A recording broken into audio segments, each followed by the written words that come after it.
नारायण। मनुष्य को माया के सम्मोहन में रखा जाता है। परमहंस योगानंद।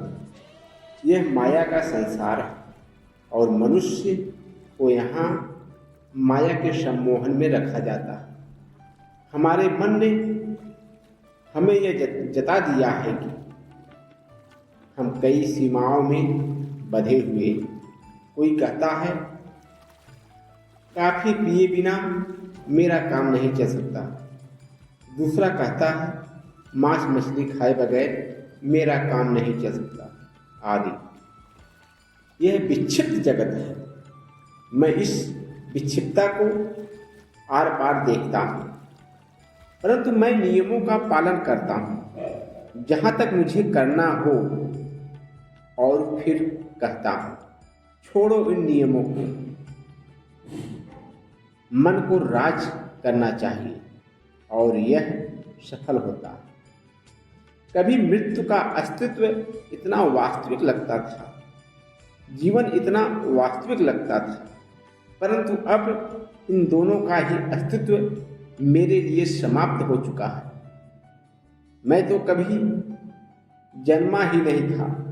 यद्यपि भूलोकीय जीवन के सपनों में कई बार मेरा जन्म हुआ और नहीं कभी मृत्यु हुई, तथापि इस स्वप्न संसार में अपने स्वप्न शरीर की मृत्यु के सपने मैंने कई बार देखे।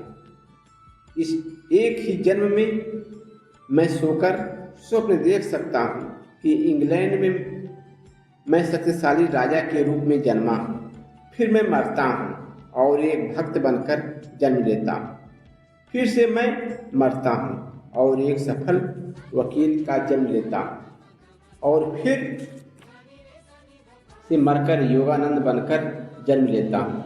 परंतु ये सारे स्वप्न हैं। यही मैं कहना चाहता हूँ। मुझे अपने गत जन्म ढूंढ निकालने में बड़ा आनंद आता था, परंतु अब उसमें मुझे कोई रस नहीं रहा। वे केवल अनेकानेक स्वप्न मात्र हैं।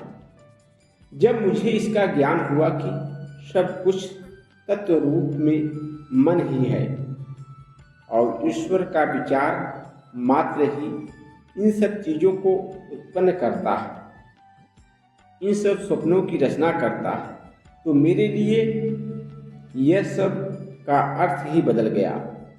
ईश्वर जब चाहे इन स्वप्नों का विलय कर सकते हैं और फिर से उन्हें अधिक अच्छे रूपों में निर्माण कर सकते हैं, परंतु ईश्वर के विराट मन से कुछ भी मिटा नहीं दिया जाता। वहाँ प्रत्येक स्वप्न की छाप हमेशा के लिए बनी रहती है।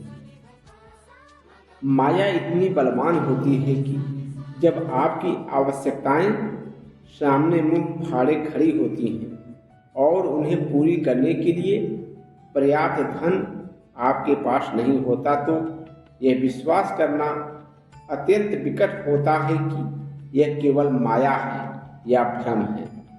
जब आप रुग्णावस्था के दुख क्लेश उठा रहे होते हैं, तब विश्वास करना अत्यंत कठिन होता है कि यह संसार केवल माया है।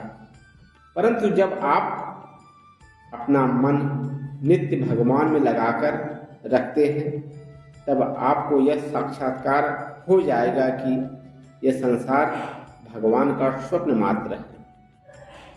इसीलिए भारत में हम लोग शारीरिक रोग निवारण की ओर उतना ध्यान नहीं देते जितना आत्मा के अज्ञान निवारण की ओर देते हैं।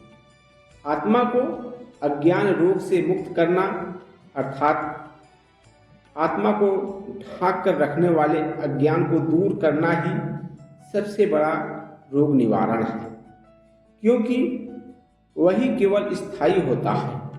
जब आप आत्मा को रोग मुक्त कर लेते हैं, तब आप यह भी जान जाते हैं कि शरीर केवल एक स्वप्न खोल है जिसमें आत्मा रहती है। शेष अगले भाग में।